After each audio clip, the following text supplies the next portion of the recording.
कभी कभी कुछ ड्रामाज ऐसा करते हैं कि आप रात के 2 बज जाते हैं, आंखें सूज जाती हैं, कल सुबह काम है, लेकिन आप एपिसोड बंद नहीं करते। क्यों? क्योंकि वो ड्रामा आपको रोकने नहीं देता। आज मैं बात कर रही हूँ 7 ऐसी पाकिस्तानी ड्रामाज की जो इसी कैटेगरी में आती हैं।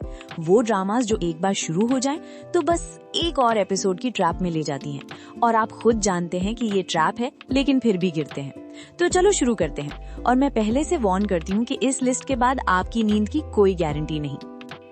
नंबर 7 पर जो ड्रामा है उसका नाम है मन मस्त मलंग, ARY डिजिटल पर। दानिश तैमूर, सहर हाशमी, नैयर एजाज, सबा हमीद और अदनान समद खान के साथ। ये ड्रामा एक ऐसी क्लासिक सेटअप से शुरू होता है जो सुनने में सिंपल लगती है। 2 फैमिलीज जो एक वक्त में एक दूसरे से इतनी करीब थीं कि बचपन में ही रिश्ता हो गया था। फिर एक ट्रैजिक वाकया और वो कुर्बत नफरत में बदल गई। 10 साल बाद कबीर और रिया, वो 2 लोग जो बचपन में एक दूसरे के थे, फिर मिलते हैं और मोहब्बत होती है। लेकिन मोहब्बत का रास्ता उन 2 फैमिलीज के दरमियान से गुजरता है जो एक दूसरे की सूरत भी नहीं देखना चाहते। दानिश तैमूर ने कबीर में वो इंटेंसिटी रखी है जो उन्हें स्क्रीन पर जेन्युइनली कंपेलिंग बनाती है। वो हीरो ऑफ फर्स्ट साइट ट्रोप जो इस ड्रामा में है, दानिश के होते हुए बिलीवेबल लगता है। सहर हाशमी ने रिया में एक ऐसी स्ट्रेंथ दी है जो कभी कभी वल्नरेबिलिटी में बदल जाती है और वो शिफ्ट देखने वाला होता है। जो चीज इस ड्रामा को एडिक्टिव बनाती है वो ये है कि फैमिली राइवलरी और लव स्टोरी का ये कॉम्बिनेशन एक ऐसा टेंशन क्रिएट करता है जो एपिसोड खत्म होने के बाद भी रहता है। हर फ्राइडे और सैटरडे ARY डिजिटल पर। नंबर 6 पर आता है ए इश्के जुनू, ARY डिजिटल पर। शहरयार मुनव्वर, उष्णा शाह, शुजा असद और माहिनूर हैदर के साथ। और ये ड्रामा कभी मैं कभी तुम की जगह आया था, जो खुद एक फिनोमिनन था और इस ड्रामा ने वो प्रेशर हैंडल किया। आयमन, उष्णा शाह एक मिडिल क्लास औरत है जो एक 5 स्टार होटल में वेट्रेस है। वो होटल जिसकी ओनरशिप रहीम की फैमिली के पास है। रहीम, शहरयार मुनव्वर, एक ऐसा मर्द है जिसके अंदर sense of right and wrong है, लेकिन उस सेंस को टेस्ट किया जाता है जब उसका अपना स्पॉइल्ड भाई शहरोज आयमन को हरास करता है। और यहाँ से शुरू होती है वो चेन ऑफ इवेंट्स जो रहीम की लॉयल्टी और मॉरल इंटेग्रिटी को चैलेंज करती है। क्या वो अपनी फैमिली का साथ देगा या उस औरत का जो सच में मजलूम है? उष्णा शाह ने आयमन में एक ऐसी फायर रखी है जो कभी बुझती नहीं। वो इंटिमिडेट नहीं होती, वो झुकती नहीं, वो अपनी डिग्निटी के बारे में बिल्कुल क्लियर है। शहरयार मुनव्वर ने रहीम के इंटरनल कॉन्फ्लिक्ट को इतना जेन्युइनली प्ले किया है कि आप स्क्रीन पर उन्हें देखते हैं और महसूस करते हैं कि इस मर्द के अंदर एक असली इंसान है, ना सिर्फ एक हीरो। मुझे पर्सनली उष्णा शाह का ये रोल उनका एक बेस्ट काम लगता है। हर मंडे और ट्यूसडे रात 8 बजे ARY डिजिटल पर। नंबर 5 पर है नकाब, ARY डिजिटल पर डेली 7 बजे।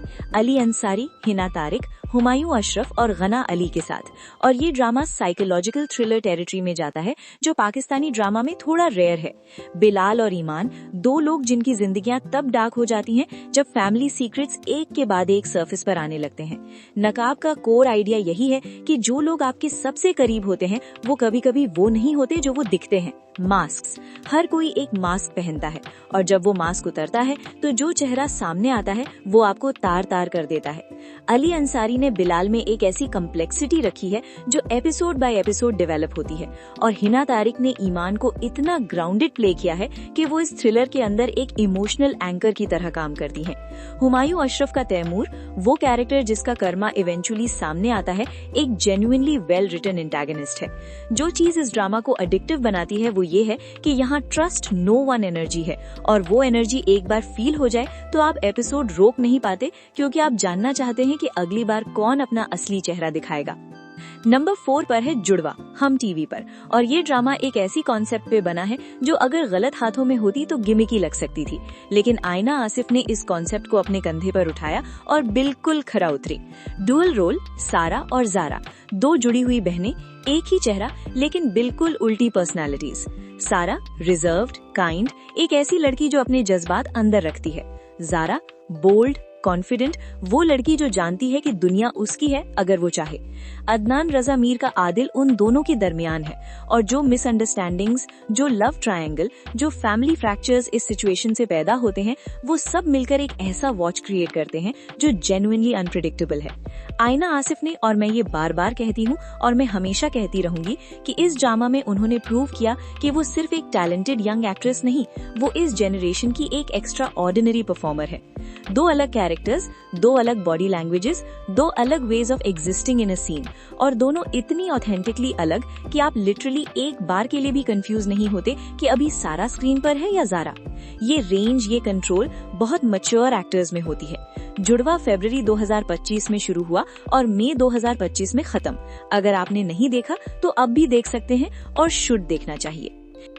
नंबर 3 पर है इख्तिदार, ग्रीन एंटरटेनमेंट पर, अनमोल बलोच, अली रजा, जावेद शेख और रुबीना अशरफ के साथ। और ये ड्रामा वो है जिसने मुझे genuinely edge of the seat रखा। मेहरुन्निसा, अनमोल बलोच, एक ऐसी औरत है जिसने अपने बाप के वफात के बाद अपने घर का बोझ उठाया था, अकेली, खुद। और फिर जब उसका भाई एक पावरफुल पॉलिटिशियन के बेटे के हाथों एक एक्सीडेंट में मारा जाता है, तब जो फायर मेहरुन्निसा के अंदर है वो एक मूवमेंट बन जाता है। वो पॉलिटिकल इख्तिदार की उस दुनिया में दाखिल होती है जहां पावर ही कानून है, सिर्फ इसलिए कि वो सच सामने लाए। ये कॉन्सेप्ट सुनने में पावरफुल है लेकिन एग्जीक्यूशन में भी उतना ही पावरफुल निकला। अनमोल बलोच ने मेहरुन्निसा में एक ऐसी डिटर्मिनेशन दी है जो स्क्रीन पर क्रैकलिंग एनर्जी क्रिएट करती है। आप बार बार स्क्रीन को देख के फील करते हैं कि हाँ, ये औरत करके रहेगी। जावेद शेख और रुबीना अशरफ जैसी एक्सपीरियंस्ड कास्ट के साथ जब एक ड्रिवन यंग एक्ट्रेस काम करती है तो जो आउटपुट आता है वो जेन्युइनली कंपेलिंग होता है। इख्तिदार उन ड्रामाज में से है जो आप सिर्फ एंटरटेनमेंट के लिए शुरू करते हैं और फिर कुछ सोचते हुए खत्म करते हैं। नंबर 2 पर है कर्जे जां, हम टीवी पर, यमुना जैदी, उसामा खान और नमीर खान के साथ। और ये ड्रामा नवंबर 2024 में शुरू हुआ, लेकिन 2025 में भी और 2026 में भी लोग इसकी बात करते हैं क्योंकि अच्छे ड्रामास की एक्सपायरी डेट नहीं होती। नशवा, यमुना जैदी, एक लॉयर है जो सोसाइटल इनजस्टिस के खिलाफ लड़ रही है। बुरहान, उसामा खान, एक बैरिस्टर है जिसके साथ वो इस रिग्ड सिस्टम में नेविगेट करती है। लेकिन ये सिर्फ कोर्ट रूम ड्रामा नहीं, ये एक औरत की पर्सनल आइसोलेशन की कहानी भी है, फैमिली प्रेशर की कहानी भी है और उस इंसान की कहानी भी है जो दूसरों के लिए लड़ता है लेकिन खुद के लिए कोई नहीं होता। यमुना जैदी, मैं क्या कहूँ जो पहले ना कहा हो, वो इस ड्रामा में वो सब कुछ है जिसकी वजह से ये ड्रामा देखा जाता है। नशवा एक ऐसा कैरेक्टर है जिसकी कम्प्लेक्सिटी लेयर्स में सामने आती है और हर लेयर के साथ आप और ज्यादा इन्वेस्ट हो जाते हैं। उसामा खान ने बुरहान में एक ऐसी वार्मथ रखी है जो यमुना जैदी की इंटेंसिटी के साथ ब्यूटीफुली बैलेंस करती है। मुझे पर्सनली ये ड्रामा इसलिए एडिक्टिव लगा क्योंकि यहाँ सिर्फ एक्सटर्नल ड्रामा नहीं, यहाँ इंटरनल कॉन्फ्लिक्ट भी है और वो इंटरनल कॉन्फ्लिक्ट देखने में बहुत कंपेलिंग होता है। और नंबर 1, और ये प्लेसमेंट सुन के शायद कुछ लोग सरप्राइज्ड हों, लेकिन मैं ये पूरी कॉन्फिडेंस के साथ कहती हूँ, नंबर 1 पर है मीम से मोहब्बत, हम टीवी पर, अहद रजा मीर, दनानीर मुबीन और आसिफ रजा मीर के साथ। और ये फरहत इश्तियाक ने लिखा है और जो लोग फरहत इश्तियाक का नाम जानते हैं वो जानते हैं कि ये गारंटी है कि स्टोरी के अंदर कुछ ऐसा होगा जो आपके अंदर कुछ हिला के जाएगा। आयत, दनानीर मुबीन, 19 साल की रिबेलियस हैप्पी गो लकी लड़की है जिसे जिंदगी एक एडवेंचर लगती है। वो इंटर्नशिप करती है एक फर्म में जिसका सीईओ है तलहा अहमद, अहद रजा मीर, एक stoic, serious, strict single father जो अभी भी अपनी बीवी की डेथ का दर्द अंदर लिए घूम रहा है। और साथ में है उसका ट्रॉमेटाइज्ड छोटा बच्चा मोहित, जिसकी दुनिया तब से बंद हो गई है जो उन्हें सिर्फ पावरी गर्ल समझते थे। उन्हें इस ड्रामा ने जवाब दे दिया।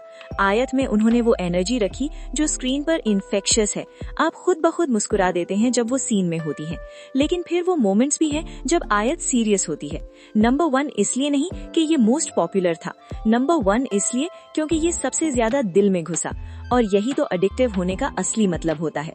तो ये थे 7 Pakistani dramas so addictive you can't stop watching.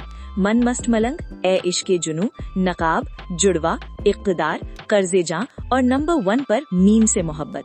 आपने इनमें से कितने देखे और कौन सा था जिसने आपकी रात की नींद ली? कमेंट्स में जरूर बताएं और मिलते हैं अगली वीडियो में।